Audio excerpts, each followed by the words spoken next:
On this episode of This Week in Space, we'll be talking about game-changing clean power from space with former NASA technologist and space solar power guru John Mankins. Podcasts you love. From people you trust. This is Twit. This is This Week in Space, episode number 95, recorded on January 26, 2024. Clean Energy from Space with John Mankins. Hello and welcome to This Week in Space, the Clean Power from Space edition. I'm Rod Pyle, editor-in-chief of Ad Astra Magazine, and it's my enduring pleasure to be joined, as always, by the indistinguishable Tarek Malik, editor-in-chief of space.com. And I mean that in the nicest possible way. Hello. I thought that just meant that I just blur in with the background there. But no, that can't be the case. No. I just needed a describer that started with an I, and that's the one that came to mind.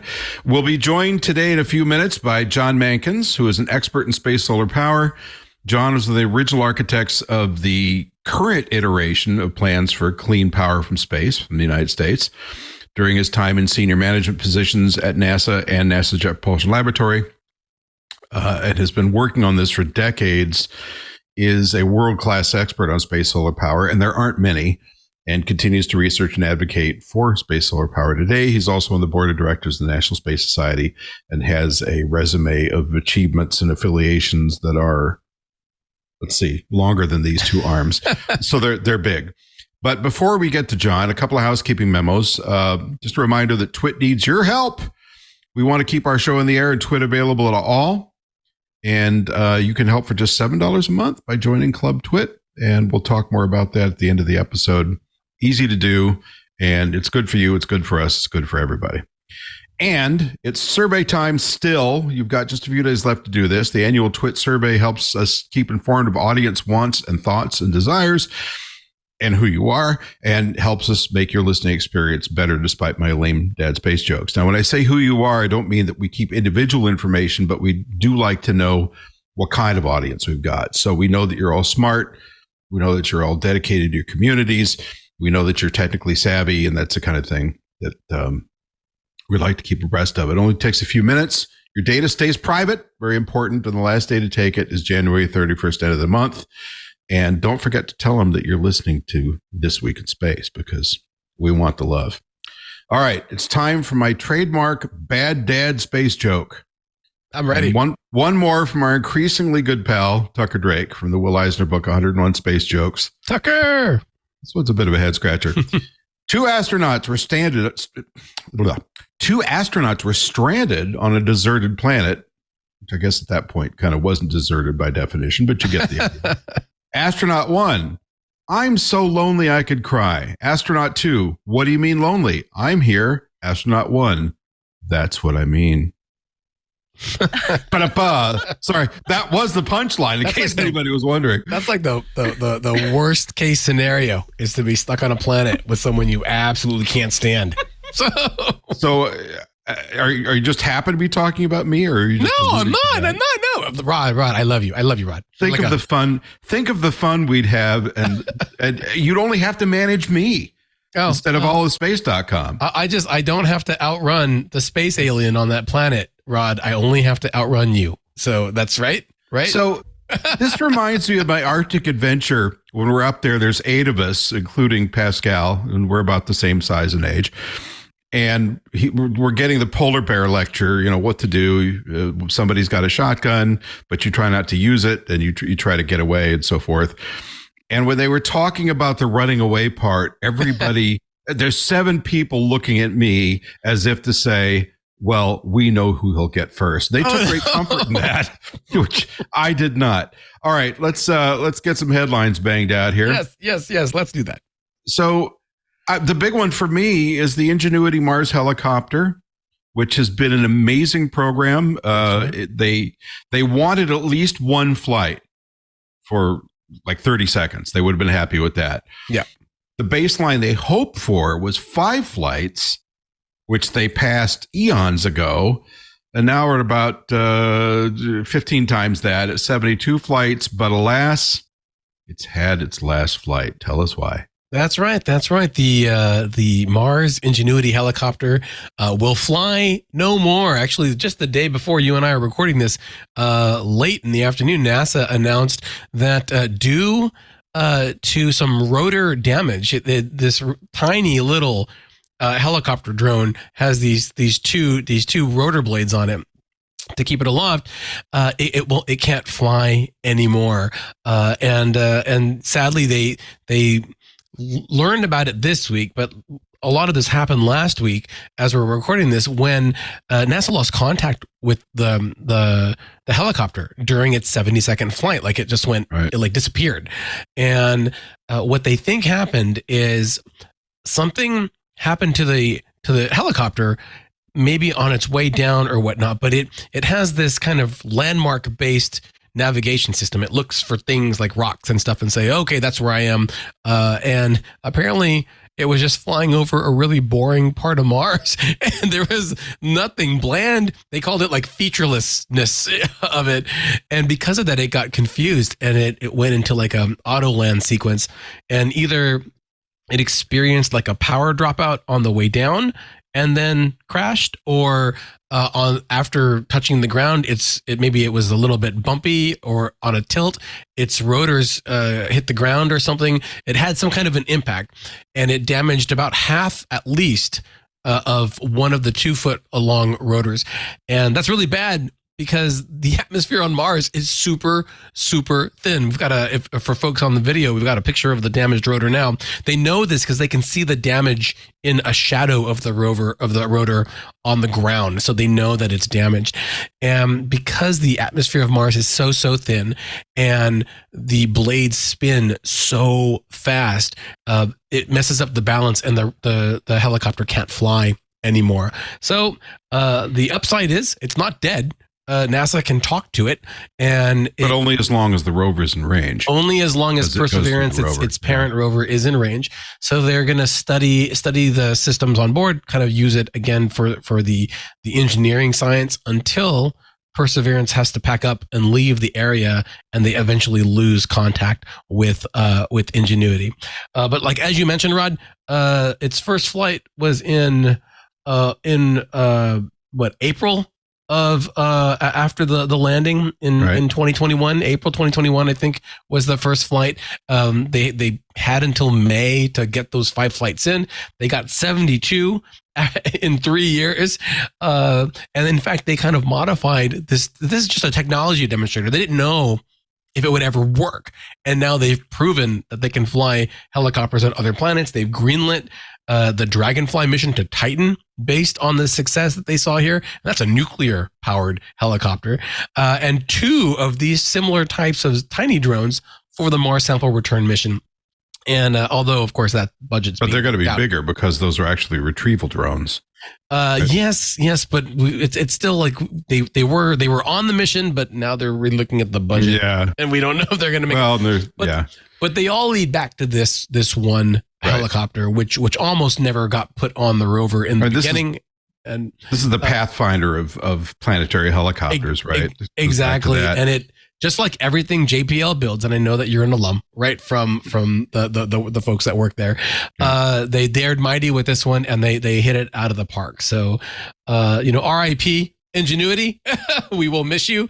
But I think we learned a lot from this. We got aerial pictures of a rover on Mars from this little drone, and we got pictures of the first flying thing on another planet as well from the rover watching its little drone fly around. So just an awesome mission overall. And just a couple other points that came out of the press conference yesterday. I wasn't in the question queue, so I was glad they got asked in my stead. So one of them was, of course, can it still fly with that damage? And as you point out, it can't. And the speed of the rotors is, I believe, something over 2,600 RPM, which is fast. Yeah. So when you get something that's got an offset balance like that slinging around, it's going to be more like a slingshot than a helicopter. So that's not going to work. And as was pointed out, however, there are no science instruments on this thing. It was just an engineering study, really. There's a camera, and the altimeter and stuff it needs to come back down, and a retail microprocessor out of a cell phone. but there's not science instruments, so they're not going to be losing anything particularly noteworthy once they drive away because it's crippled. I mean, if it could still fly, obviously that's something you want to do, but because it's now ground bound, once they drive away in a matter of weeks or months, it's no harm, no foul, Yeah. So I hope they name its final landing site, something fun, like how Malik Memorial Bluff or something. Hey, that's got a nice ring to it. I got a couple of stats just really quick, just so that we can close it out. But we talked about 72 flights over the last 3 years. That's a total flying time of 129 minutes for this little solar powered drone.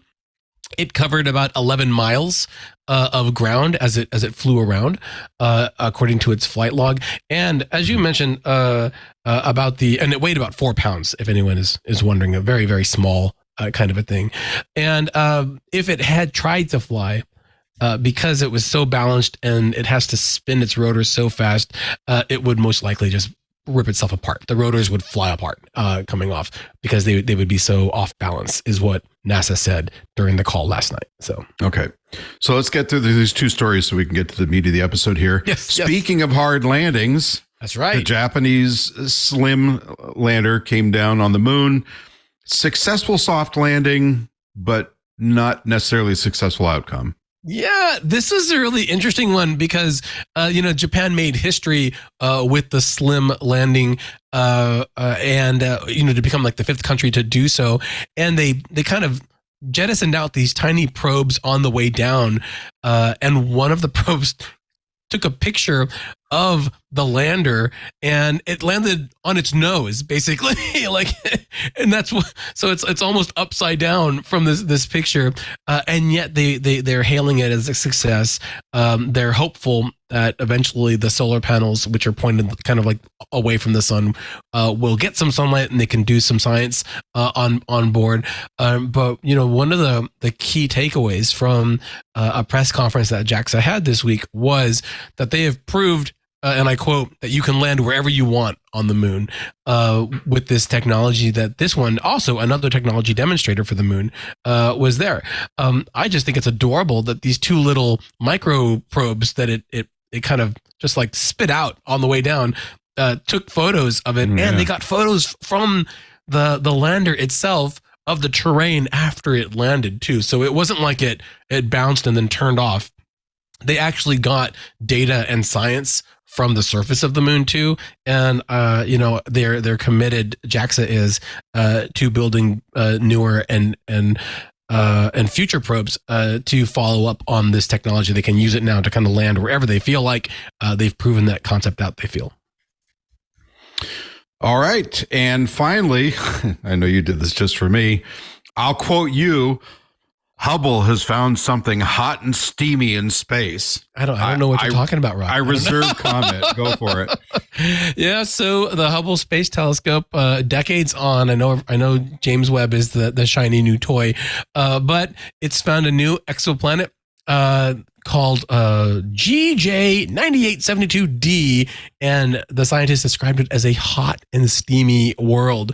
It's a relatively small planet, about 97 light years from Earth, and they're excited because it has water vapor, what they can see of, at least in the returning signals, in its atmosphere. And of course, wherever we have water on Earth, we have some kind of life, which has scientists really, really excited. But it's not like the most perhaps comfortable place we'd want to visit. It gets up to 752 degrees there, which is kind of like Venus, the temperature of Venus, and it's hot enough to melt lead. So while that might be kind of like a steamy, water vapory world, we would probably not call it a nice place to call home.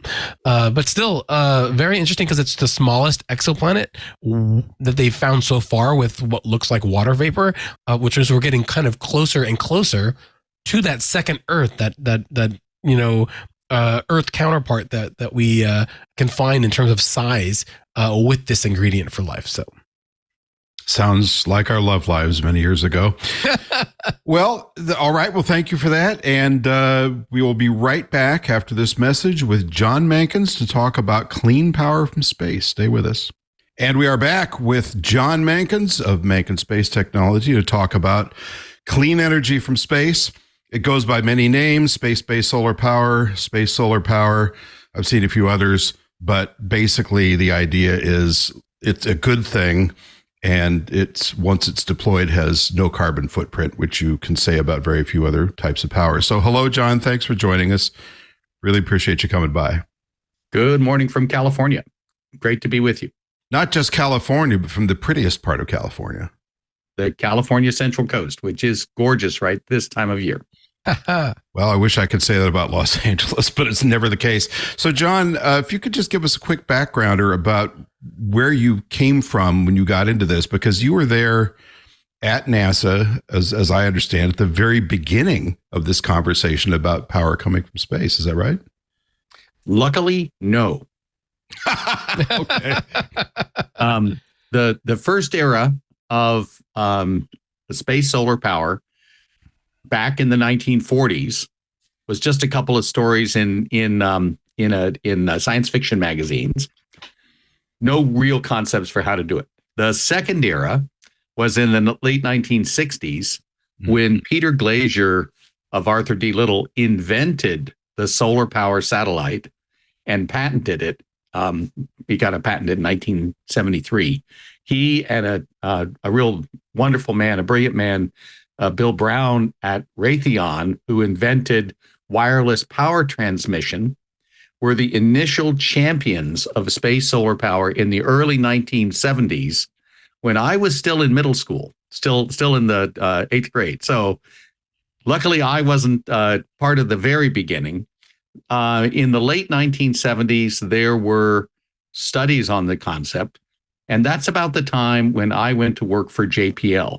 I worked at JPL in flight projects and deep space network mission operations, advanced studies for about 10 years. And then I moved to NASA headquarters, where I led the technology planning for the Space Exploration Initiative, and then did a variety of things relating to space technology programs. In the mid-90s, I became the manager of advanced concept studies at NASA headquarters. I later was the chief technologist for human exploration. I ran the technology portfolio and a lot of the concept studies for the vision for space exploration before Dr. Griffin came in and reshaped it to be Constellation. I created a number of new concepts for space solar power as a part of studies that NASA did at that time of the concept.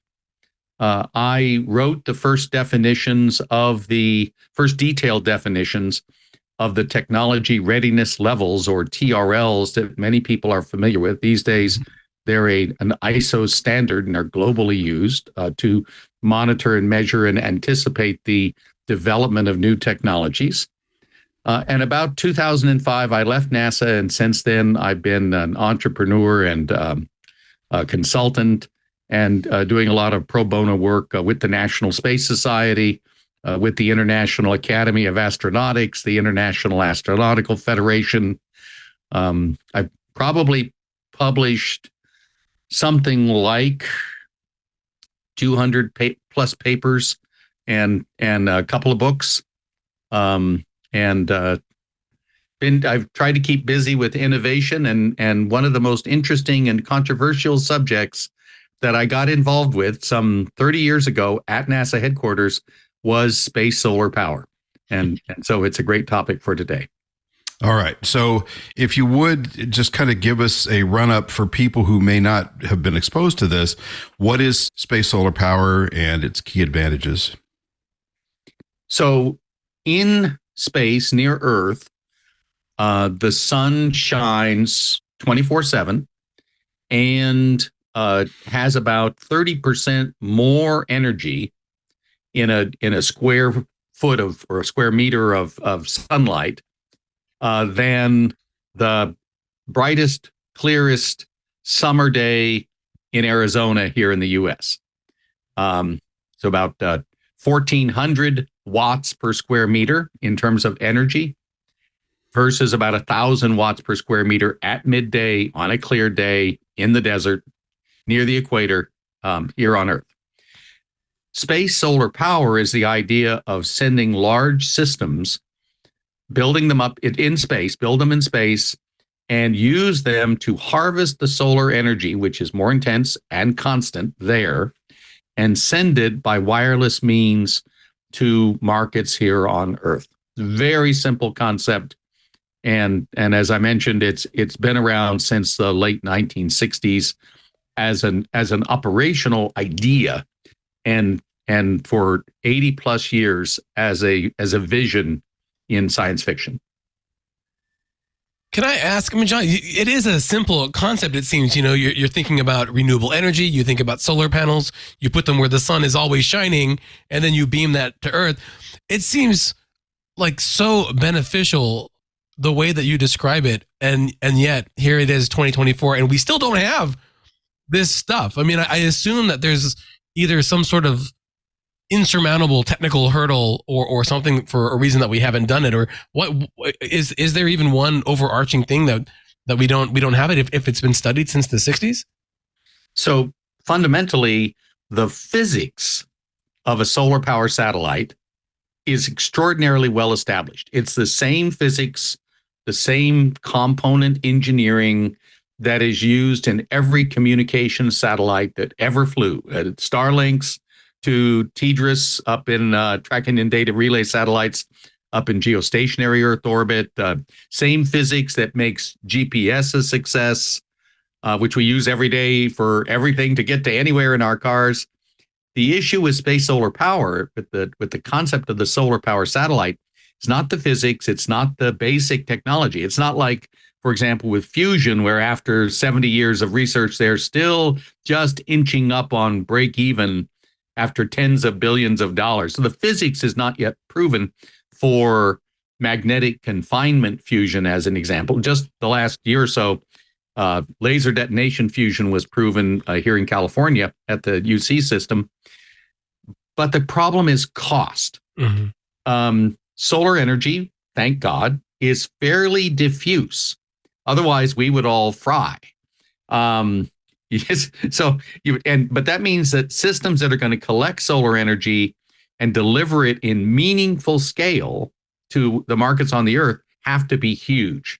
Mm-hmm. And the challenge when these things were looked at first in the 1970s was that even though they were technically feasible, no one's ever argued since 30 years ago that it wasn't technically feasible. The issue has always been economics.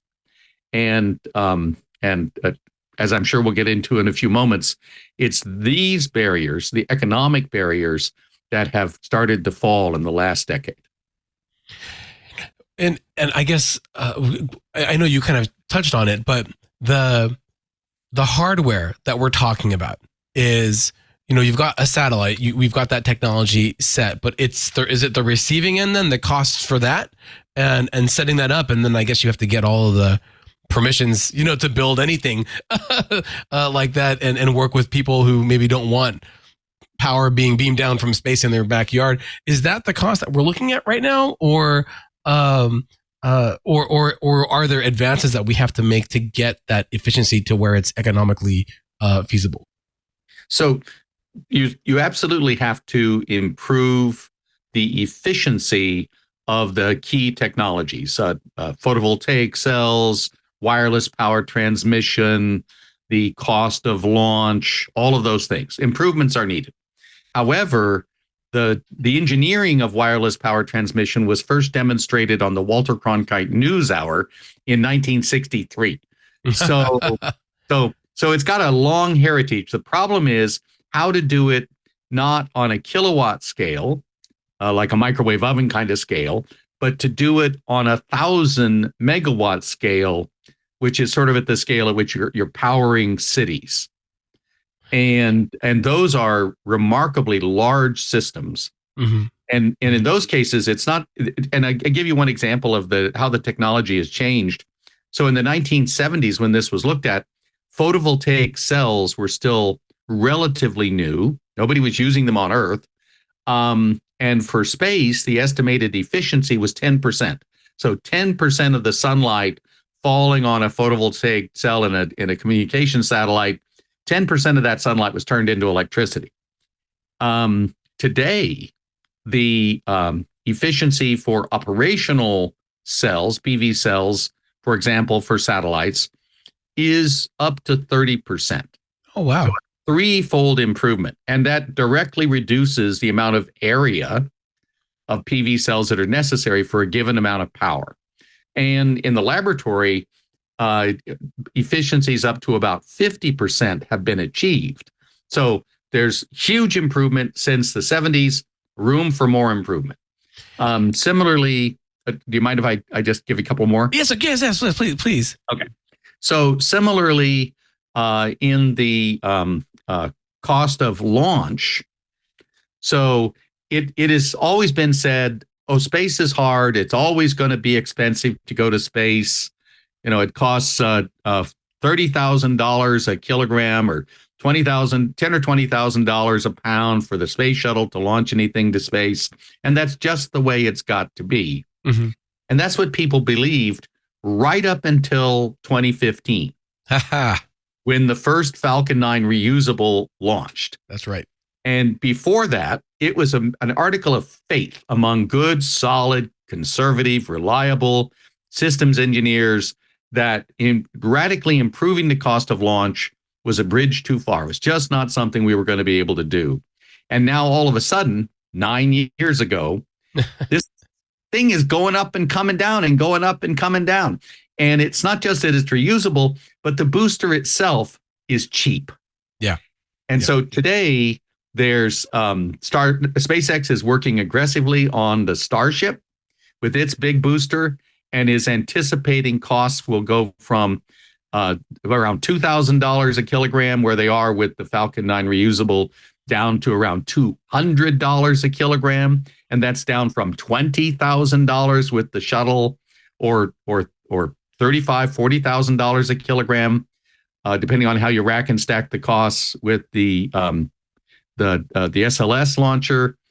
Reusability is key, and suddenly everybody knows it can be done. There's reusable launcher programs in China, in Europe. Here in the U.S., there's also Blue Origin. There are innovative ideas to go beyond rockets, like space elevators and spin launch. And so all of a sudden, in just the last dozen years, less than 10 years, the cost of launch as a barrier to big visions in space, like space solar power, has plummeted by one order of magnitude so far, and the cost is projected to plummet by at least another order of magnitude, or maybe only a factor of 5 during the next half dozen years. Wow. Lastly, the other big component in these very large systems is the cost of the hardware.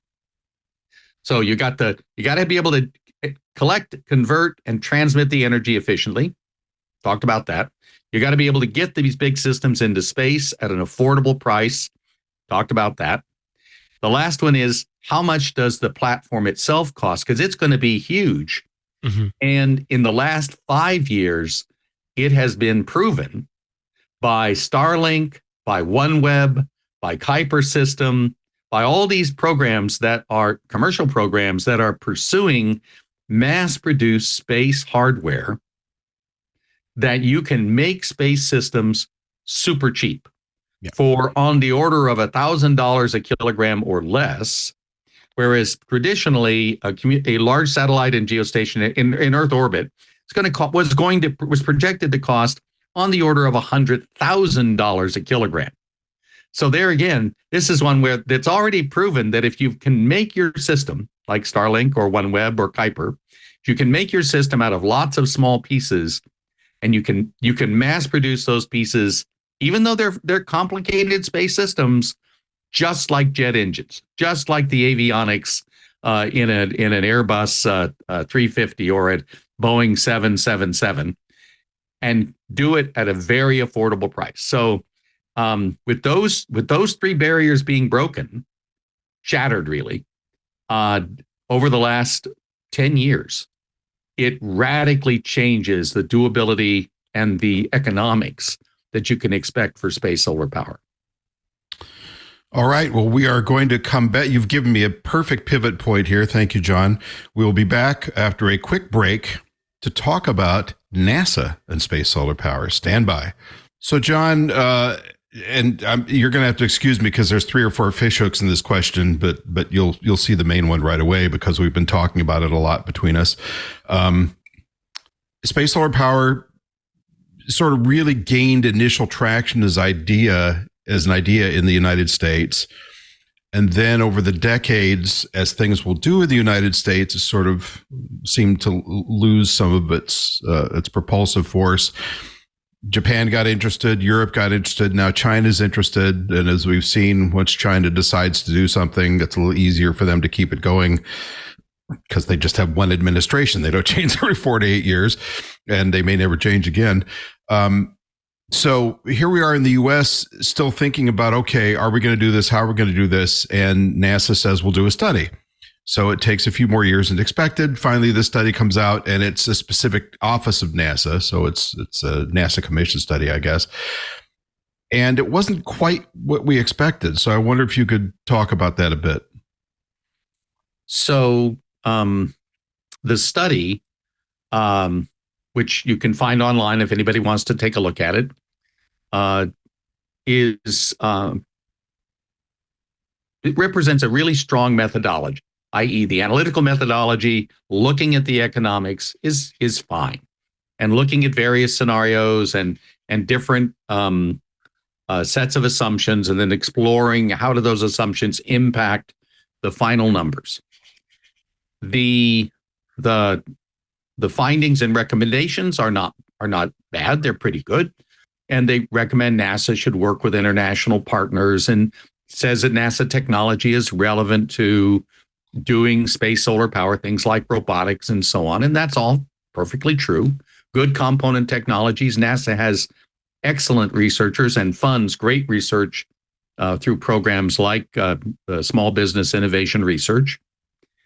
The weird thing is that when they got down during the last, and the study was in preparation for 2 full years, more than 2 years.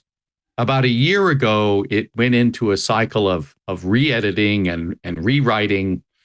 And the main body of the analytical part of the study chose as its baseline assumptions a collection of numbers that are profoundly out of step with all the studies that have been done in the UK, in Europe, in Japan, everywhere, and which do not represent even the technology developments that are being pursued in the US or by NASA or by the Department of Defense. So they reached back and said, I'll give you, if you don't mind, I'll give you a couple of the assumptions, just Please. the flavor of them. Yeah. One, they said space solar power can't possibly be developed until after 2050. So first thing is push the whole idea off by a quarter century, because that's just what we're going to do. We're going to push it off by a quarter of a century. Now, That's worse than Mars.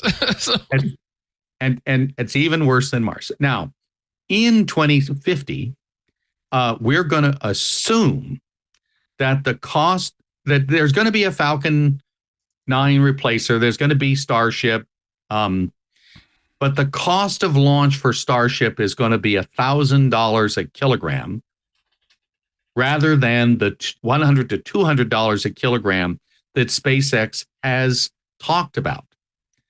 And so right there, the cost of launch of the system by assumption, not based on any evidence, just by assumption, is 5 to 10 times higher than what SpaceX is saying, or what none of these companies that are putting huge amounts of money into lower cost launch would do it if they didn't believe they could build a better mousetrap, if they thought they weren't going to be any better than Falcon 9 reusable. In addition, for reasons that I cannot understand, they have assumed that the only way to move large payloads, space solar power systems, from a low Earth orbit to a higher orbit, like geostationary Earth orbit, 37,000 kilometers up, as opposed to 500 kilometers up. The only way to move these pieces from low Earth orbit to geostationary Earth orbit is with chemical propulsion. And they're going to use a version of the Starship, which has to be refueled with like 6 or 8 tanker trips for each flight from low Earth orbit to geostationary Earth orbit. So you got the first one to launch the payload, you get 6 or 8 more to refuel it. And then when this vehicle gets to geostationary Earth orbit, you throw it away. It's not reusable anymore somehow, even though, of course, that's not the SpaceX plan. SpaceX, anyway, set that aside. So one, you don't do anything till 2050. 2, whatever you do in 2050, it's not going to be economically any better than today.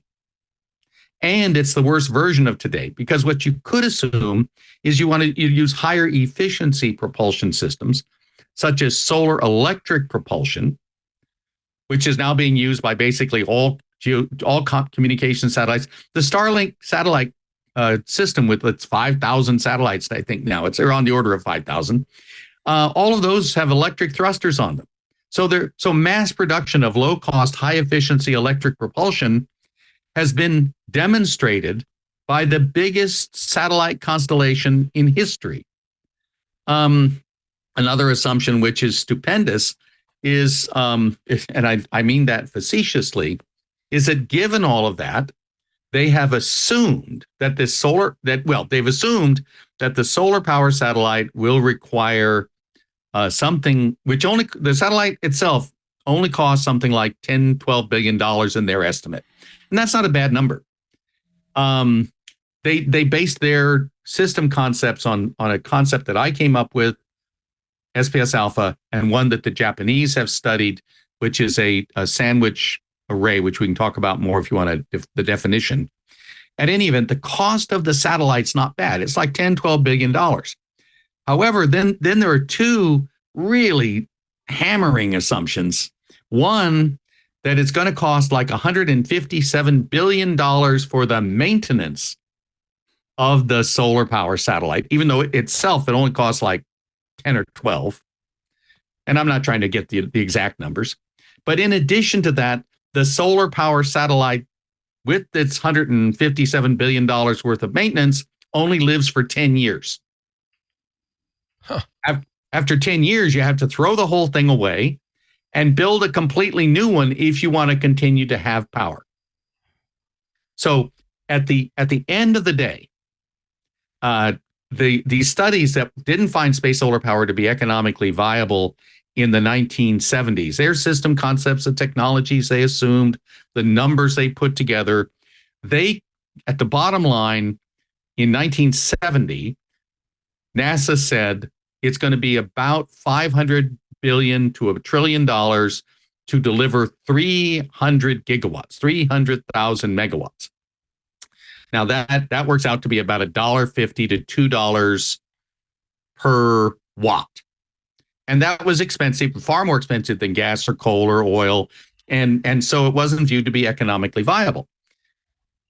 The current study it's $300 to $400 billion for 2,000 megawatts, or $150 to $200 per watt in 2050. So over the course of 70 years, the price of space solar power in this report would go up from $1.50 a watt to $150 a watt.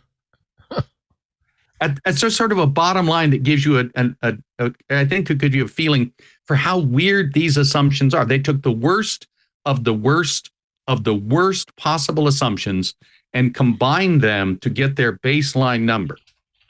Now, the analysis goes through and it gives all the various trades, and it says, oh, you could reduce this by this much, and you could reduce this by this much.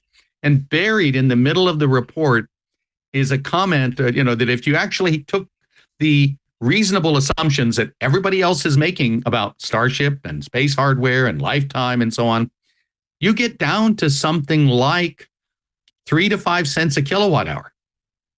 But the NASA number, even with all the things they did, is like is still, they couldn't get it to be worse than 60 cents a kilowatt hour.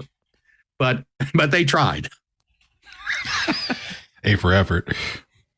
Well, John, I wanted to, you mentioned a lot of the mechanics involved, and I'm very interested in how we could do it, right?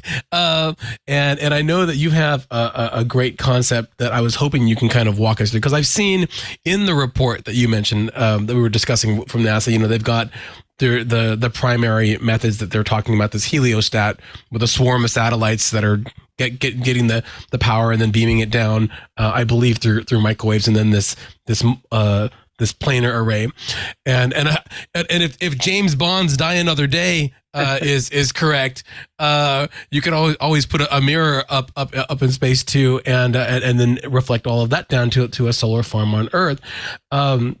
And we could talk about the sci-fi worries and fear mongering about solar power from space.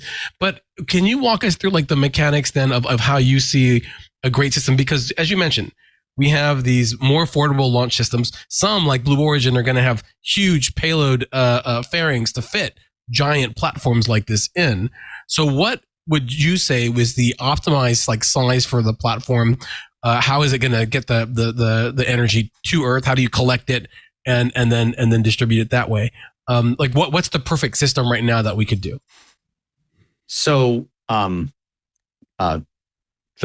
the concept that I came up with, what is called SPS Alpha, solar power satellite by means of arbitrarily large phased array.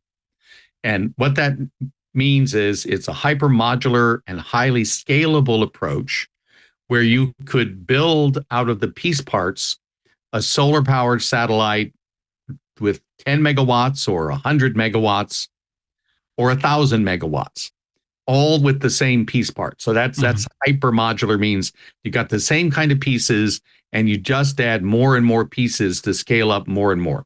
Like space, like you would build it together like a space station. You'd get like a first module going up, and then you'd add another one to double it, that kind of thing. More like Legos. Mm-hmm. More like Legos. So the space station has a number of unique systems which are quite large and required a lot of touch labor to put them together in space. The same's not true. Think more about as a metaphor, a colony of ants or a coral reef, in which you have literally 1 million organisms all working together. Each one's relatively small. Each one does its function. Now, the reason why this is sensible is that this has been looked at in several different types of system concept, space solar power concept, and it's to try to reduce the in-space power management and thermal management that you need for the satellite. That all conventional satellites have these big solar arrays. All the power comes through a couple of rotating gimbals into a wiring harness that's in the box, and then it goes from the power management system to the payload, the radio transmitter for a direct TV satellite or whatever it is. That's exactly the way the original solar power satellite concepts looked in the 1970s. A huge version of a conventional satellite.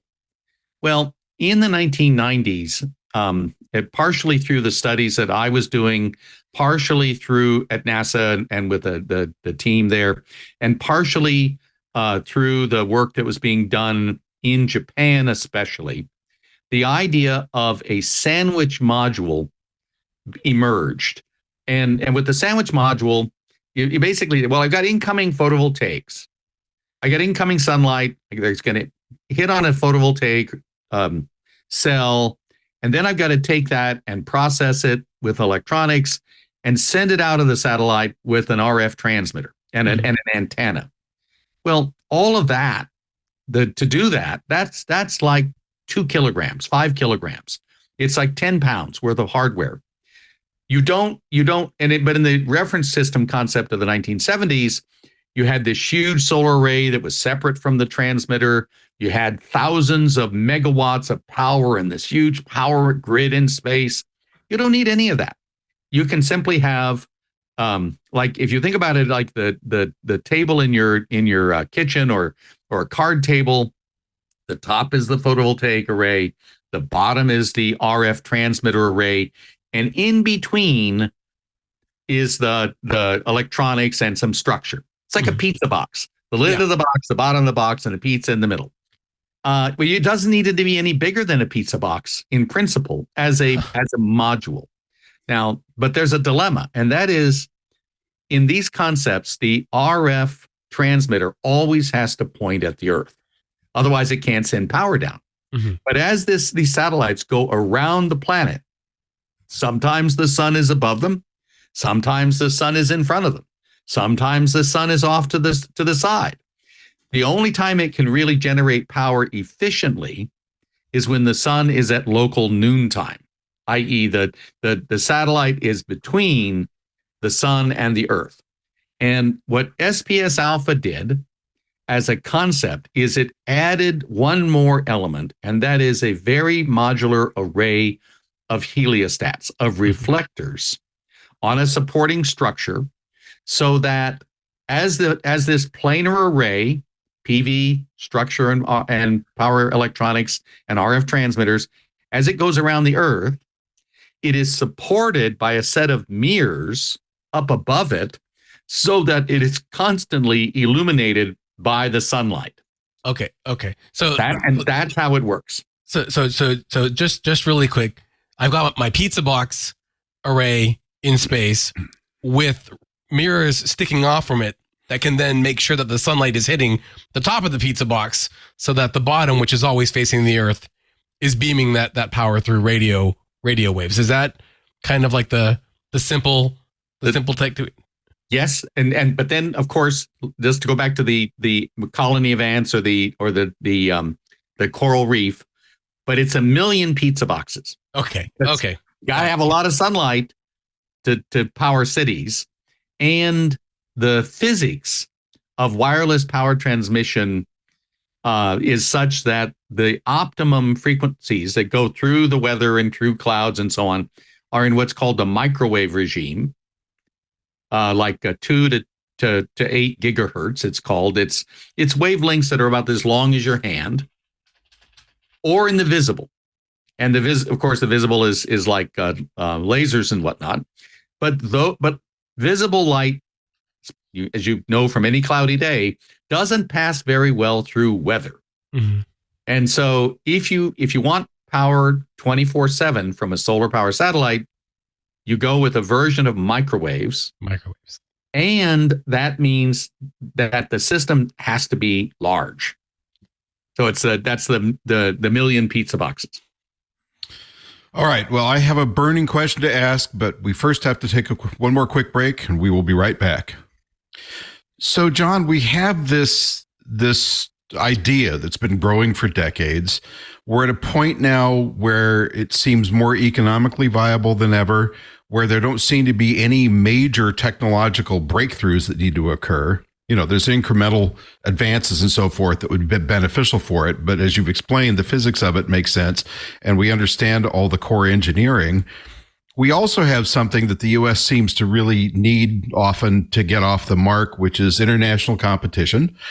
And we have some very wealthy individuals who might be persuaded investing in something like this if they got good news about it. And in the midst of all this, and this is just my judgment, I'm not putting this on you, but in the midst of all this, my observation is NASA through this sub office comes out with this report that's a little lukewarm in its conclusions and could have a chilling effect, not just here, but internationally.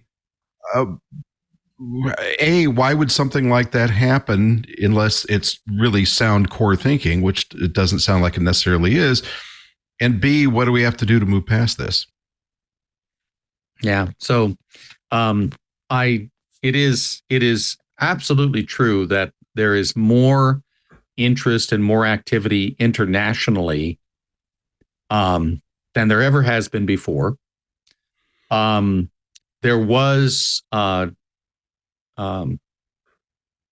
have been a couple of opportunities to really move the ball forward. But the question was really not so much how much money was there or where did it come from, but what was done with it. So fabulous research was done with a huge grant, like $100 million from, as I understand it, Donald Bren, who was the founder of the Irvine Corporation. And he gave a grant to Caltech to work on space solar power. And they approached it from a research standpoint. And several professors have done a fabulous job of research and matriculating students. And ultimately, after 5 or 7 years and $100 million, they flew an experiment that just finished up. It was really the first of its kind, the first technology experiment in space testing space solar powered technologies. The dilemma, of course, is that they were doing research. They weren't trying. This is like the difference between doing research on combustion and then doing a test of your theories in a scale rocket versus building the Falcon 9. It's not that they're not both rocket science, but the purposes are different. In the case, another almost $200 million that I know of that was invested by the U.S. government went into the Department of Defense, to the Air Force Research Lab, and they continue to work on a project for space solar power for military applications. And that radically changes the economics of the prospective space solar power system and its scale. For forward operating bases that need 100 kilowatts, you don't build a system that would be consistent with delivering 1,000 megawatts. So a fair amount of money has been spent in the U.S., but internationally, the policies that have emerged in the past decade or two addressing global climate change and moving towards carbon net zero have strongly influenced how everybody internationally, at least, and in some cases here domestically, are thinking about energy, transportation, and a wide variety of parts of the economy. In Europe, in the UK, in Japan, in China, in Australia, in New Zealand, in these various places, there is research, and South Korea, research and development going on. In some cases, there are nascent programs to do space demos, all targeting space solar power for terrestrial and in-space applications, and not trying to do super long-term research, but really build something. Yeah. And it is it's an opportunity, or rather it's a prospect where maybe the thing that the U.S. needs is to see somebody else fly something, another country, and if they speak Mandarin, maybe that's the best way to get people in the U.S. motivated. But I will just say just one last comment, and that is that when you're talking about objects for these space systems that are on the order of kilograms and scales, like from a pizza box up to a kitchen table, that kind of scale, anybody can do them. Anybody can build them. So if there is a multimillionaire or somebody who works for one who would like to develop a space solar power system and do it in a hurry, I'd be happy to talk to them. That's interesting, because there is one billionaire I know who not only has a mass market satellite capability, but also an electric vehicle and a solar power company all at one time. You think that'd be right for him? That's Elon Musk, for the folks that are wondering.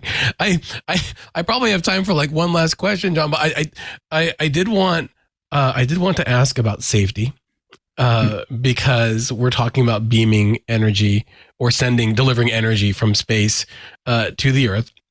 And you were talking about microwaves. I just found out that it's not the worst thing in the world to be passing in front of my microwave when I'm cooking dinner, which I thought that I had to like fear it like the plague. but there could be members of the public that would worry about having a microwave receiving station, a rectenna. Is that right? Is that the right word for it on the ground? And I was just curious if you could touch on kind of how safe that is, compared to walking around with background radiation or whatever. And then also allay our fears. I mentioned Die Another Day, with James Bond, where you've got a supervillain pirating a space power concept and turning it into a weapon on Earth. And in Ben Bova's Power Set, by the way, that's a very excellent a sci-fi book that happens as well. How can we prevent that from happening too? So first things first. So as I mentioned, there are two different ways that you can contemplate wireless power transmission with good efficiency involving our planet. One is with microwaves, about 12 centimeters, 10 to 12 centimeters in length, in the wavelength approximately.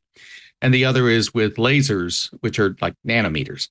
Well, lasers are at approximately the same wavelength as sunlight. And as I mentioned, it won't pass through clouds conveniently, much less rain or other kinds of precipitation, or even a hazy day. It'll get attenuated significantly. Most of the economical concepts for terrestrial markets look at the use of microwaves or near microwave. Fortunately, in that case, physics is on the side of safety, because the intensity of sunlight in space, as I mentioned, is about 1,400 watts per square meter. And if I take that, and even if I concentrate it a little bit, which is what you do with SPS Alpha, because you have these mirrors and you concentrate it just a little bit to improve the end-to-end efficiency of the energy conversion food chain, you still end up on when the power reaches Earth with something like 100 or 200, maybe up to 300 watts per square meter at the peak of the beam. And at the edges of the beam, and the beam is going to be, several miles across, because it's a large object in space. It's a large object on the Earth. The power at the edges is going to be down around like 2-3 watts. So if you think of going out into a hot summer day and getting 1,000 watts per square meter, if you go out to do sunbathing, you're getting at about 1,000 watts, and it includes ultraviolet, which is mutagenic, i.e., it breaks chemical bonds and causes skin cancer. Yeah. Well, microwaves have been tested with insects and mammals and plants over the last 40 plus years. And at these kinds of intensities has been shown to be perfectly safe.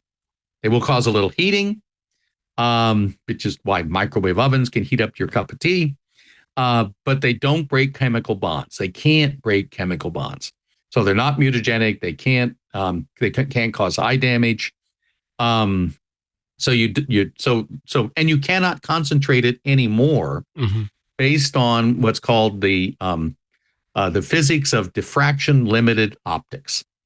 So it basically just means that it's going to stay diffuse, and you won't have to worry about it if you inadvertently got into the beam. Yeah. Now lasers are different. You will have to worry if somebody decides to build systems like 1,000 megawatt laser over your country. Then you have to worry about whether they're really doing it for reasons of the marketplace. And I'll just also mention one other aspect of this in terms of the system. So the right way to think about a receiver of a solar power satellite transmission is think of it like a lake. So it's a large area thing. It's got to be physically contiguous. It's an ellipse of some sort, depending on where it is on the Earth. On the equator, it would be a circle. Up near Chicago, it would be an ellipse. The area is going to be somewhere between 10 and 30 square kilometers for this antenna to receive like 2,000 megawatts, 2 gigawatts. I'll give you an example for comparison.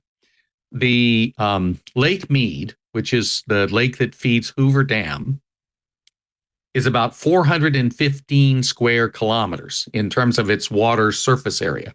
The dam produces on order 500 megawatts. So 415 square kilometers to produce a half a gigawatt, 500 megawatts. Huh.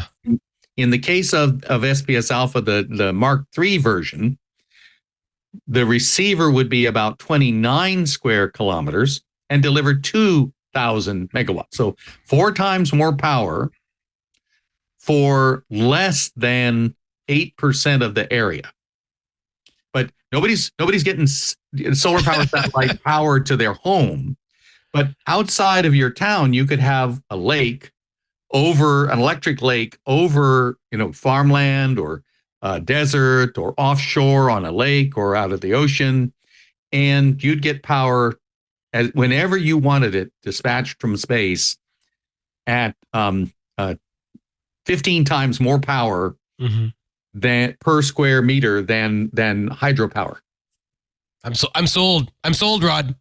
I'm sold. So just to wrap it up, let me just hit some points and correct me if I'm wrong on any of these, but we're talking about something that requires no major breakthroughs in technology or physics. It just needs willpower to be built and deployed. Is zero carbon neutral once it's in space. Can last for a third of my lifetime if I make it to 90, and is global in nature. Am I missing any of the obvious things about why this is a good idea? So there's one thing that you missed, or one thing that you misstated. I don't know if you know the story about my grandfather's axe. No. So when he died, I inherited my grandfather's axe. Now, since then, that was decades ago, I've had to replace the handle twice, and I had to replace the head of the axe once, but I still have my grandfather's axe. So the point being that if you've got renewable systems, you can constantly recycle and replenish the pieces, and you still have the functionality. So for a solar power satellite like SPS Alpha, the baseline modules would be designed to operate for about 30 years. But you're going to be constantly replenishing, renewing, recycling, rebuilding them. And all of that's built into the economic analyses that I've done over the years. So essentially, the solar power satellite becomes like a new permanent source of energy, like Hoover Dam. You have to repair, maintain, and replenish it. But unless you decide to decommission Hoover Dam, it's going to be with us for the rest of this century. Same thing with these solar power satellites. You put it up, it's going to deliver thousands of megawatts of green energy, carbon zero energy within its field of view on Earth for the remainder of everybody's lifetime. It's just not going to die a natural death if you have to dismantle it on purpose. Well, I want to thank you for both of us for coming in today. We really appreciate it. I know you've been doing a lot of podcasts the last couple of weeks, so we appreciate you getting us on your schedule. And John, where can we best track your ongoing activities in this important subject area? So I need to update my website. I will be doing that, and I'll get you the information. To be honest, I thought this was an argument or a discussion that had already been worked through, and with everybody now working on space solar power outside the U.S., I thought it was only a matter of time before the U.S. moved forward in this field that it invented. But now I've got to dig back in again. So soon, but not yet. Okay. Tarek, where can we keep track of your unbelievably cool life? Well, oh man. Don't oversell it. No, you can find me at space.com as always. This weekend, I'll be looking forward to Northrop Grumman's first Cygnus launch on a SpaceX rocket, which seems like a Frankenstein of commercial space flights to the space station for NASA, which launches on Monday. So that'll be pretty exciting to see. And you can read all about it on space.com and on Twitter. I'll be tweeting that live as it happens at lunchtime. Seems like a bit of oil and water there. And of course, you can always find me at pilebooks.com and at astromagazine.com. Please don't forget to drop us a line at twis@twit.tv. That's TWIS at twit.tv. We always welcome your comments, suggestions, and ideas. I swear, we answer all our emails. And don't forget to check out space.com. The website's the name, and the National Space Society at nss.org. We're both good people, and both are good places to satisfy your spaceflight cravings for information. New episodes of this podcast publish every Friday on your favorite podcatcher, and please make sure to subscribe, tell your friends, and give us reviews. We'll take thumbs up or tongues out or whatever they offer on that particular venue.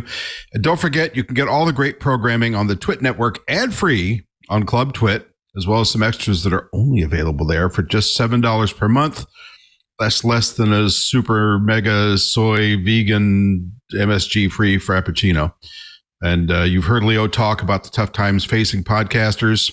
It's real. It's true. So this is your chance to stand up and be counted. And don't forget, if you have a chance, to get in there and do that Twit survey for us. You can also follow the Twit Tech Podcast Network at Twit on Twitter and on Facebook, and Twit TV on Instagram. Thanks, everybody, and we will see you next time.